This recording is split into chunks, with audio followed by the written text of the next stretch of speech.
जय हिंद दोस्तों, स्वागत है आप सभी का अपने चैनल मार्केट एकेडमी में। दोस्तों, आज के इस वीडियो में हम एक और एसएमई आईपीओ जो कि 9th ऑफ फेब मींस आज ही के दिन ओपन हुआ है, उसका डिटेल एनालिसिस करेंगे।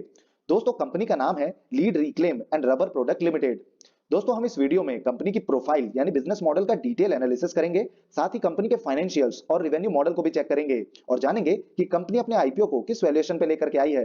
साथ ही दोस्तों मार्जिन्स को भी डिस्कस करेंगे और ऑब्जेक्ट्स ऑफ द इशू को भी जानेंगे, जिससे हमें पता लगेगा कि कंपनी आईपीओ के थ्रू जो पैसा रेज करेगी उससे कंपनी काम क्या करने वाली है। और दोस्तों आईपीओ से जुड़ी सारी डिटेल्स जैसे इंपॉर्टेंट डेट्स, करंट जीएमपी और ये आईपीओ आपको कितने लिस्टिंग गेन्स दे सकता है। साथ ही lead reclaim and rubber product limited आज ही के दिन ओपन हुआ है, तो इसके फर्स्ट डे के सब्सक्रिप्शन स्टेटस को भी चेक करेंगे। साथ ही जो शेरा एनर्जी प्राइवेट लिमिटेड जो कि एक एसएमई कैटेगरी को ही बिलोंग करने वाला आईपीओ है, उसका आज फाइनल डे था, मतलब क्लोजिंग डेट था। तो दोस्तों इसके फाइनल डे के सब्सक्रिप्शन स्टेटस को भी चेक करेंगे और जानेंगे कि lead reclaim and rubber product limited जो आईपीओ है उसमें हमें अप्लाई करना है या फिर इसे अवॉइड करना है। तो दोस्तों ये वीडियो काफी ज्यादा इंफॉर्मेटिव होने वाला है, तो प्लीज इसे लास्ट तक जरूर देखें। और हाँ दोस्तों, अगर अब तक आपने हमारे चैनल को सब्सक्राइब नहीं किया है तो प्लीज चैनल को सब्सक्राइब करें और दोस्तों बेल आइकन को क्लिक करना ना भूलें, ताकि आपको हमारे वीडियोस के इंपॉर्टेंट नोटिफिकेशन टाइम से मिलते रहें। चलिए दोस्तों स्टार्ट करते हैं। सबसे पहले जानते हैं कंपनी प्रोफाइल को कि आखिर कंपनी काम क्या करती है। So friends, this company is incorporated in 2012 and company का मेनली काम है मैन्युफैक्चरिंग का, जिसमें ये रबर क्रम, रबर पाउडर, साथ ही रबर ग्रेन्यूल्स की मैन्युफैक्चरिंग का काम करती है। और ये एक गुजरात बेस्ड कंपनी है जिसके पास जो टोटल लैंड है वो है अप्रोक्सीमेटली 7790 स्क्वायर मीटर्स का। साथ ही जो इसकी इंस्टॉल कैपेसिटी है वो है 5520 मैट्रिक टन की और कंपनी आईएसओ द्वारा सर्टिफाइड भी है। साथ ही lead reclaim focuses highly on saving valuable natural resources by way of recycling and helping our customers fulfill their circulatory aspirations through the use of reclaimed rubber products. And the product diversification of the company allows it to fulfill the requirements of varied customers. Their product range varies in grade, thickness, width, standard of various grades of whole tire reclaim rubber, butyl reclaim rubber, and natural reclaim rubber. And lead reclaim and rubber product to deliver its offering to OEM means original equipment manufacturing, tier 1 companies in the automotive manufacturing sector, distributor and dealers। चलिए दोस्तों company के financials को भी check कर लेते हैं कि financials strong है या नहीं। तो दोस्तों अगर हम टोटल एसेट्स की बात करें तो साल 2020 से साल 2022 तक अगर आप देखें तो कंटिन्यूअसली कंपनी ने अपने टोटल एसेट्स को बढ़ाया है, जो कि कंपनी के लिए काफी पॉजिटिव पॉइंट है। वहीं अगर टोटल रिवेन्यू की भी बात करें तो टोटल रिवेन्यू को भी कंसेक्यूटिवली कंपनी ने बढ़ाया है और साल 2020 में कंपनी के पास टोटल रिवेन्यू 483 लाख के थे, जो कि बढ़ करके साल 2022 मार्च क्वार्टर तक 1036 लाख के हुए और साल 2022 सितंबर क्वार्टर तक जो टोटल रिवेन्यू कंपनी ने जनरेट किया वो है 498 लाख का। वहीं दोस्तों प्रॉफिट आफ्टर टैक्स को भी चेक कर लेते हैं। तो प्रॉफिट आफ्टर टैक्स कंपनी का साल 2020 में 36 लाख का था, इसमें थोड़ा सा फॉल देखने को मिला। साल 2021 में ये 22 लाख के हो गए।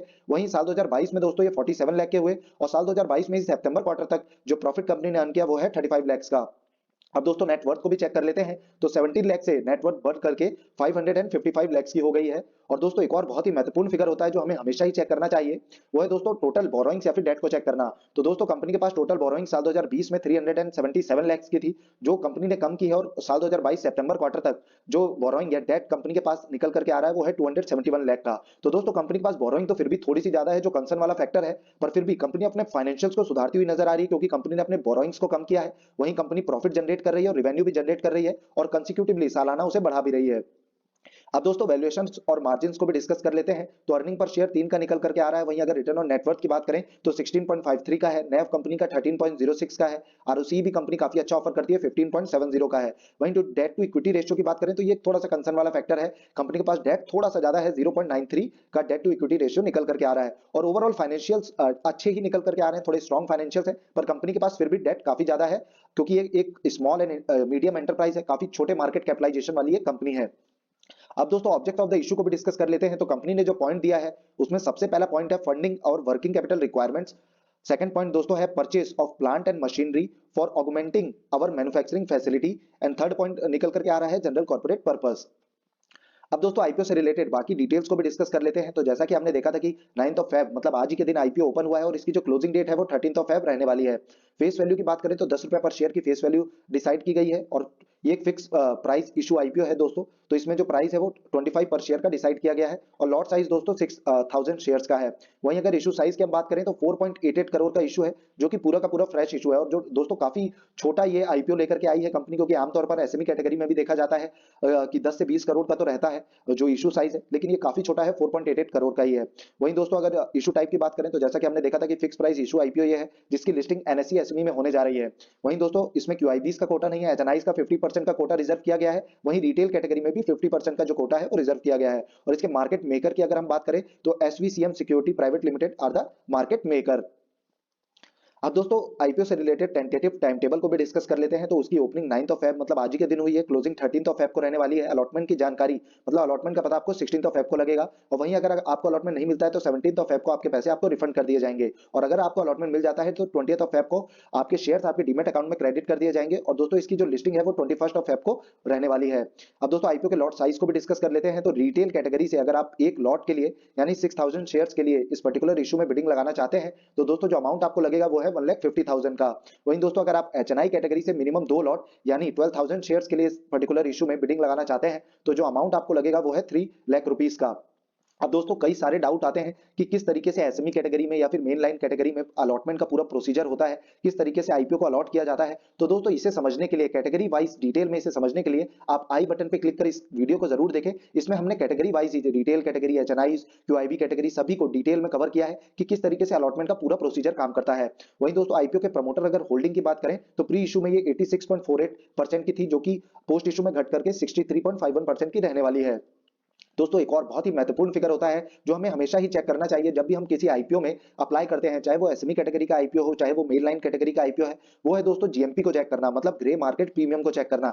इससे हमें ग्रे मार्केट में आ रही डिमांड का भी पता लगता है, साथ ही दोस्तों लिस्टिंग गेन्स के भी आइडिया लगते हैं कि लिस्टिंग गेन्स कंपनी कितना बना करके दे सकती है। तो दोस्तों अभी जो इसका ग्रे मार्केट में जीएमपी है वो 5 के अराउंड ट्रेड होता हुआ नजर आ रहा है और इस हिसाब से जो एस्टिमेटेड लिस्टिंग गेन्स निकल करके आ रहे हैं वो 20% के हैं। तो दोस्तों डिमांड तो काफी अच्छी नजर आ रही है, पर दोस्तों आजकल काफी ज्यादा जीएमपी फ्लक्चुएट होता हुआ नजर आ रहा है। हम आगे चल के देखेंगे जो बाकी एसएमई आईपीओ हैं उनके जीएमपी में काफी ज्यादा फॉल नजर आया है। तो इसीलिए दोस्तों सभी जो भी आईपीओस हैं उन पे लास्ट डे मतलब क्लोजिंग डे ही बिडिंग लगाना ज्यादा सही रहता है, अगर जीएमपी लास्ट दिन तक सस्टेन करता है या फिर कंटिन्यूअसली बढ़ता है तो। और दोस्तों लास्ट दिन पर लगाने से ये भी फायदा होता है कि हमें सब्सक्रिप्शन स्टेटस का भी आइडिया लगता है, मतलब आ रही डिमांड का भी पता चलता है। इसीलिए हम जो फाइनल डिसीजन है वो 13th ऑफ फेब को लेंगे on the basis of GMP and subscription status की कितना सब्सक्रिप्शन निकल करके आ रहा है।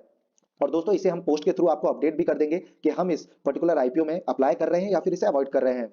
अब दोस्तों बाकी जो एसएमई आईपीओस हैं उन्हें भी डिस्कस कर लेते हैं कि उनका अभी जीएमपी कैसा ट्रेड हो रहा है। तो दोस्तों अग्रवाल फ्लोट ग्लास इंडिया का जो आईपीओ है उसका जो जीएमपी है अभी 1 के अराउंड ट्रेड होता हुआ नजर आ रहा है और अभी जो एस्टिमेटेड लिस्टिंग गेन्स निकल करके आ रहे हैं वो 2.38% के हैं। वहीं दोस्तों कल के दिन में दोस्तों ये फिगर 23% के लिस्टिंग गेन्स शो कर रहा था। इसीलिए दोस्तों कह रहा हूं कि जो जीएमपी है वो काफी ज्यादा फ्लक्चुएट होने वाली एक वैल्यू है, इसीलिए लास्ट तक वेट जरूर करें।